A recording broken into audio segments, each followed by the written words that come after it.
بسم اللہ الرحمن الرحیم۔ قاعدے کے اندر کیسے بیٹھنا چاہیے، اسی کے سلسلے میں حضرت وائل بن حجر رضی اللہ تعالیٰ عنہ کی مرفوع حدیث ہے، فلما جلس یعنی للتشہد افترش رجلہ الیسریٰ ونصب رجلہ الیمنیٰ۔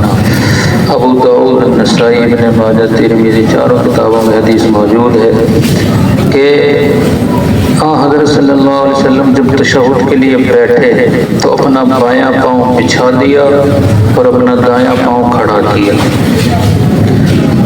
اور حضرت رفاع بن رافع رضی اللہ تعالیٰ کی مرفوع حدیث ہے کہ نبی اکرم صلی اللہ علیہ وسلم نے ایک اعرابی کو نماز کی تعلیم دیتے ہوئے ارشاد فرمایا، فَإِذَا رَفَعْتَ فَقْعُدْ عَلَىٰ فَخِذِكَ الْيُسْرَىٰ، کہ جب تو سجدہ سے سر اٹھائے تو اپنی بائیں ران پر بیٹھ جا۔ قاعدے کے اندر بیٹھنے اور اس حدیث کے بارے میں بہت بڑے عالم قاضی شوکانی رحمۃ اللہ علیہ ان کی کتاب نیل الاوطار میں فرماتے ہیں لا مطعن فی اسنادہ، اس حدیث کی سند پر کوئی اعتراض نہیں ہے۔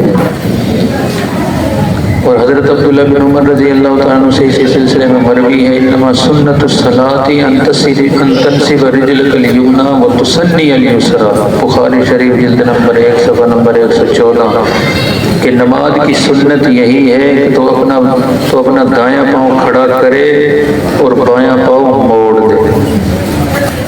یہ قاعدہ کے اندر بیٹھنے کا مسنون طریقہ ہے۔ اللہ رب العالمین سب کو عمل کی توفیق